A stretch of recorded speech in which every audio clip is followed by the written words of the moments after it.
오늘 본문에 등장한 주인공 소경 바디메오는 여러분 놀랍게도 인생의 역전을 가져왔던 사람 중에 하나입니다. 그의 형편이 어떤 형편이었습니까? 46절에 보게 되면 그는 여리고에 예수님이 이르렀을 때에 바로 소경이요 거지라고 이야기했어요. 소경이요 거지다. 그러면 그의 형편은 어떤 형편인지 알겠죠? 여러분 부모님은 얼마나 힘들었겠습니까? 근데 그의 아버지가 누구냐? 디메오라는 사람이에요. 디메오. 이 디메오란 뜻은 뭐냐면 존경이란 뜻이란 말이죠. 그래서 존경의 아들, 존경하는 사람의 아들이란 뜻이에요. 근데 존경의 아들, 그런 영적 깊은 의미가 있는 이 아들이 말 그대로 이름대로 된 것이 아니라 이 바디메오가 완전히 거지가 되어가지고 앞도 보지 못하는 그런 소경이 되어서 여러분 거지 인상이 되어가지고 한 푼 두 푼 얻어먹는 인생이 되었으니 얼마나 마음이 아플 일입니까? 여러분 소경이면서 거지, 앞을 보지 못한 그 남의 손을 통해서 여러분 앞을 보지 못하니까 이끌려서 화장실도 가야 되고 먹을 것도 먹어야 되고, 그리고 또 더 나가서 그는 지나가는 사람들에게 기쁨을 주는 것이 아니라 존경받는 것이 아니라 오히려 한 푼 두 푼 얻어먹는 그런 신세가 되다 보니까 민폐만 끼치는 그런 사람이 되고 말았다는 것이에요. 여러분 오늘 우리들은 내 이름이 어떤 이름인가를 기억하면서 이름값을 잘하고 살아야 될 줄로 믿습니다. 그래서 여러분 이름이 어떤 이름인가 한번 깊이 생각해 보세요. 저의 이름은 이종기예요. 이종이 기도합니다. 그래서 내가 늘 생각해요. 내가 정말로 기도의 양을 채우고 있는가? 내가 중심 어린 마음으로 그렇게 기도의 삶을 살고 있는가? 늘 자신을 돌아봐요. 여러분, 여러분의 이름을 그와 같은 영적인 이름으로 한번 해석을 해보세요.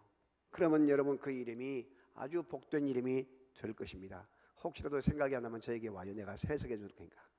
할렐루야. 자,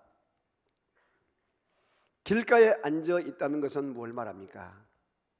몫이 좋은 곳에, 자기가 앞을 보지 못하니까 어딘가 모르는데 부모님의 손에 끌리든지 형제의 손에 끌리든지 누구 어떤 사람의 손에 끌리든지 가장 몫이 좋은 곳, 사람이 오고 가면서 동냥을 많이 해줄 수 있는 그곳에 자리를 잡고 있다는 것이에요.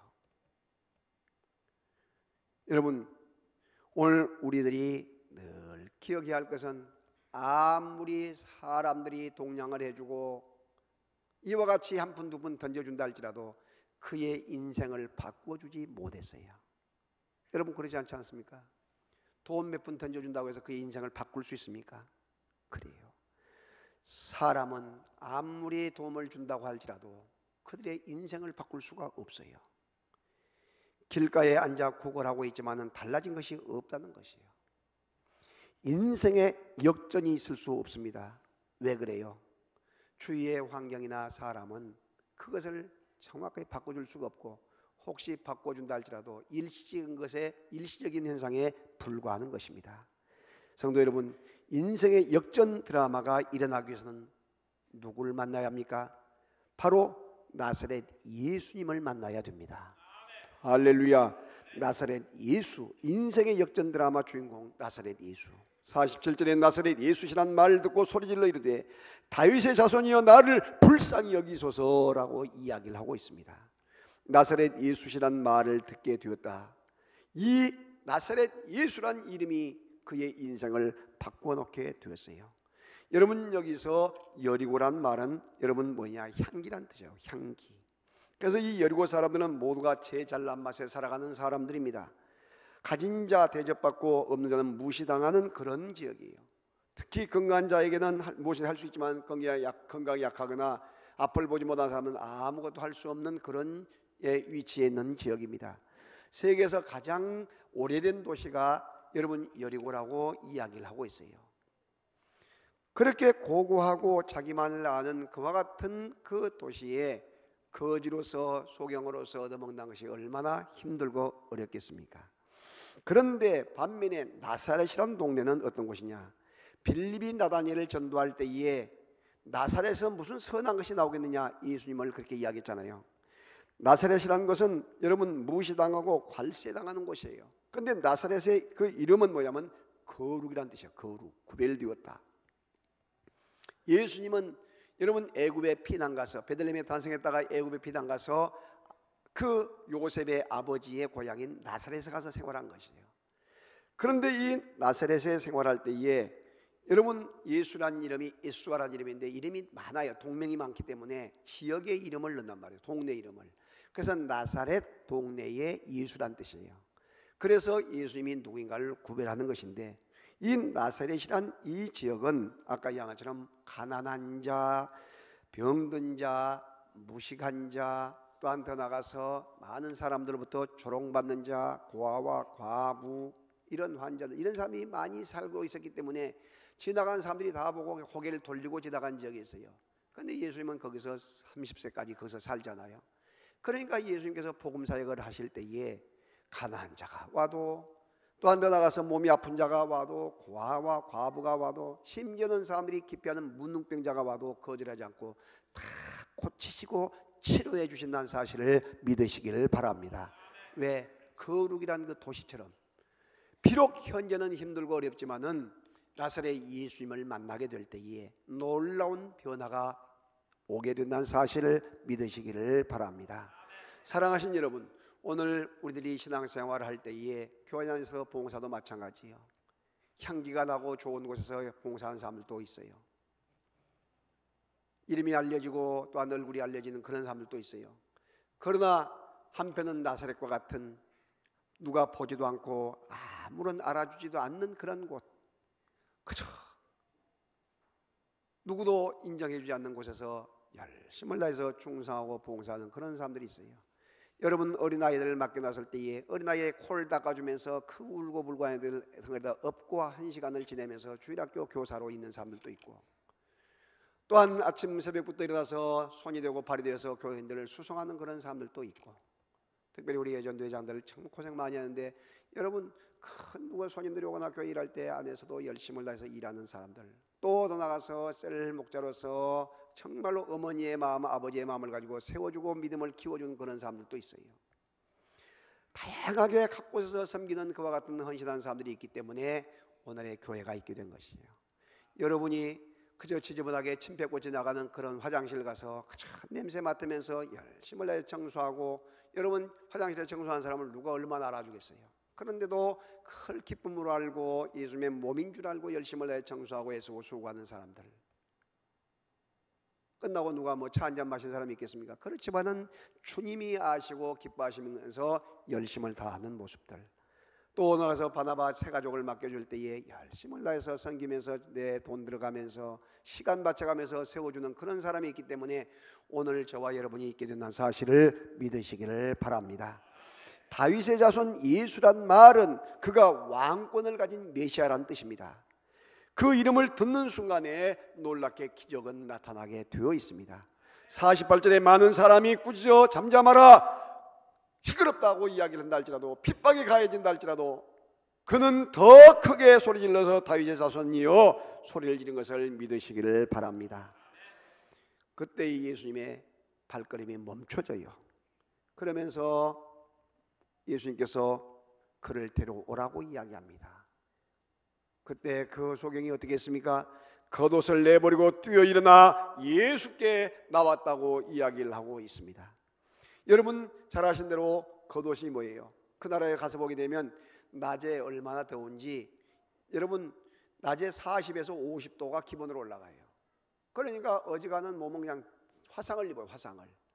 그래서 중동 사람들이 여러분 머리부터 시작해서 긴 옷을 입고 다니는 것이 바로 그것 때문인 거예요. 화상을 입지 않기 위해서 몸을 가리는 것이란 말이죠. 그래서 낮에는 자기 몸을 보호하는 그와 같은 이 보호막이 되고, 그리고 나서 해가 딱 떨어지게 되면 지중해 기후가 돼가지고 사막 지역이 많기 때문에 바로 영하권이 떨어져가지고 추워서 견딜 수가 없게 돼요. 그러면 집이 없거나 주로 밖에서 생활하는 그런 사람들은 그걸 가지고 자기의 이불이 되어서 둘러쓰고 그것을 자기 몸을 보호하는 것이 돼요. 그런데 이것을 벗어 던졌단 말이죠. 그리고 돈을 받았던 그 돈께도 그냥 온데간데 없이 그냥 내쳐버리고 뛰어 일어나서 달려갔다 했는데, 여러분 앞을 보지 못한 소경이 달려갔다 생각해 보세요. 얼마나 다치고 넘어지고 자빠지고 했지 않겠어요? 그런데도 누가 불렀어요? 나사렛 예수님이 불렀단 말이죠. 내 인생을 바꿔 놓으실 그분이 그를 부를 때에 그는 모든 환경을 초월해서 급히 일어나서 달려간 모습을 생각해 보시기를 바랍니다. 오늘 우리들이 뭘 해야 합니까? 예수님이 말씀하실 때 우리는 반응을 해야 돼요. 그래야 인생의 역전이 일어나. 설교 말씀을 들을 때에 여러분들이 반응을 해야 돼요. 반응을. 기도를 하실 때에 많은 사람들이 우리 목사님이 설교를 잘하게 하시고 능력 있는 말씀 전하게 해달라고 기도가 끝나요. 아무리 내가 능력 있는 말씀을 한다 할지라도, 예수님이 와서 말씀을 전한다 할지라도 말씀을 받는 사람의 반응이 없으면, 행동이 안 따라주면 그건 하나만한 것이에요. 여러분은 은혜 많이 받습니까? 그러면 뭘 해야 돼요? 반응을 해야 돼. 행동을 해야 돼요. 지난번에 이야기했잖아요. 안산의 고은 천정배 그 의원이 안수 집사로 있는 그곳에 고은 목사님이 콩나물이 좋다니까 그 안산 지역에 콩나물이 다 바닥났다고. 그것이 반응인 거예요. 반응. 여기서는 당신 그 말 하세요. 설교하세요. 난 납니다. 그러면 거기 뭔 것이 그 의미가 있겠어요? 여러분, 우리들이 반응을 정말로 아멘으로 하답하고 삶 속에 반응이 일어나야 인생의 역전이 일어난 사실을 믿으시기를 바랍니다. 밤예배에 잘 참석하세요. 하게 되면 내가 아이들까지 데리고 참석을 하라 하면 하나님 자녀들이 하나님께서 책임져 주신다잖아요. 얼마나 기쁜 일이에요. 추수감사, 맥주감사 몇 년 전부터 감사 봉투 써서 만들어서 감사 100가지 50가지 적어보라고 이야기해도 몇 사람이나 움직입니까? 반응이 없는 거예요. 그러니 내가 거기다가 어떻게 되고 설교를 합니까? 전도도 마찬가지. 반응을 하지 않아요. 그러면 따로 놓은 거 아니겠어요? 중요한 것은 오늘 우리들이 반응을 해야 돼요. 가정생활에서 반응, 내 자신이 반응, 내 직장에서 내 사업장에서 반응. 할렐루야. 성경을 읽읍시다 하게 되면 성경을 읽어 나가는 것이에요. 기도합시다 하면 기도를 해 나가는 것이에요. 그렇게 되어질 때 인생의 인생의 역전이 일어나고 반전이 일어날 거 아니겠어요? 믿으시면 아멘. 중요한 것은 결단이 없는 그와 같은 행동, 반응이 없는 그와 같은 이 일들은, 행동들은 너무나 허무한 것에 불과해요. 이제 우리들이 2015년도에 내가 얼마만큼 반응을 했는가, 내가 어떻게 내가 응답을 하고 살았는가를 다시 한번 점검할 수 있기를 주의 이름으로 축원합니다. 달려나온 바디메오에게 예수님은 말씀합니다. 내게 무엇을 하여 주기를 원하느냐 물어요. 그때에 예수님께서 모르고 물은 것이 아니에요. 알면서도 물어요. 그때에 바디메오는 선생님 보기를 원하나이다. 앞을 보지 못한 자가 가장 소원한 것이 보는 거 아니겠어요? 이때 예수님은 뭐라고 이야기하십니까? 52절에 보면 눈을 떠서 보아라, 눈이 떠질지어다 이렇게 말하지 않았어요. 가라, 내 믿음이 너를 구원하였느니라. 전인적인 구원, 영적인 구원, 영의 문제가 죄에서 해방되었다는 것이에요. 그렇게 영적인 문제를 선언할 때에 육적인 눈까지 열려서 보게 되는 역사가 있게 된 것을 믿으시기를 바랍니다.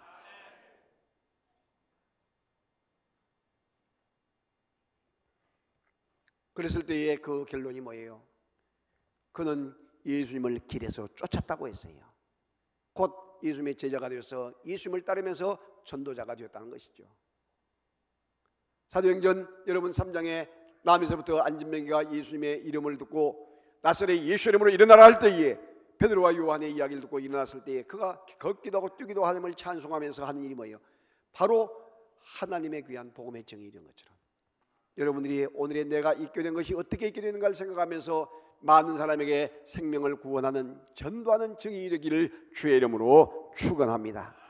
세상의 소리, 세상의 많은 사람의 이야기는 인생을 역전시키지 못합니다. 몇 푼 던져주는 그와 같은 그 돈 몇 푼은 사람을 바꿔놓지 못해요. 누가 바꿔놓습니까? 예수님의 이름이 바꿔놓은 것을 믿으시기를 바랍니다. 오늘 세례를 받고 주의 살을 먹고 피를 마시는 여러분들이요, 인생의 역전 드라마가 남의 이야기만 아니에요. 오늘 저와 여러분의 이야기인 것을 믿으시기를 바랍니다. 2015년을 어떻게 보내셨습니까? 여러분 정리정돈을 잘해야 하지 않겠습니까? 잘해서 여러분 16년을 맞이해야 될 줄로 믿습니다. 이번 주 목요일 날 10시 반에 송구영신 예배가 우리에게 있습니다. 올 한 해를 점검하고 결산을 하고 이제 2016년을 결심하는 그와 같은 해가 됩니다. 나의 기도 제목, 나의 전도 대상자, 그리고 또 더 나가서 이제 하나님의 말씀을 선물로 받고 내 신앙생활을 어떻게 할 것인가, 새 신앙생활에 이와 같은 새 책들을 받게 될 것이에요. 또한 귀한 애찬식이 있으며 또한 일일이 귀한 아름다운 축복 기도가 있습니다. 여러분 하나님께서 역사하실 줄로 믿습니다. 시간을 내서 꼭 참석하시면 큰 은혜가 될 것입니다. 그리고 나서 그날부터 시작해서 3일간 우리가 원단 금식을 할 거예요. CCG 이 크루사이드 캔버스 크루사이드 CC에서 항상 해마다 원단 금식을 3일씩 하는데 얼마나 귀한지 몰라요. 올해 우리 교회에서 실시할 것인데 여러분 믿음을 가지고 동참할 수 있기를 주의 이름으로 축원합니다. 하나님께서는 여러분의 건강을 책임져 주실 줄로 믿습니다. 신년 때 여러분 직장과 사업장을 책임지실 거예요. 지금 여러분 남의 이야기로 듣지 마세요. 울산과 거제도 지금 조선소가 있고 자동차 회사가 아주 분포되어 있는 곳이잖아요. 2016년도에 구조조정으로 약 10,000명이 그만둬야 한대요. 지금 그렇게 이미 인터넷 떴어요. 뉴스에. 여러분 그 지역에서 그 정도 된다면 다른 지역은 어떻게 되겠습니까? 누가 지켜주셔야 돼요? 여호와 하나님께서 지켜주셔야 돼요. IMF 같은 것이 몰려온다 할지라도 우리에게 넉넉히 이길 수 있는 힘을 달라고 기도하고 미리서 준비하고 하나님께 맡겨야 하지 않겠어요? 하나님께서 지켜주실 줄로 믿습니다. 내 자녀들 앞길 열어달라고 기도하시길 바랍니다.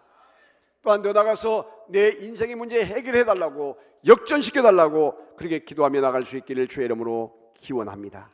여호와 하나님께서는 역사하시고 도우셔서 함께 하실 줄로 믿습니다.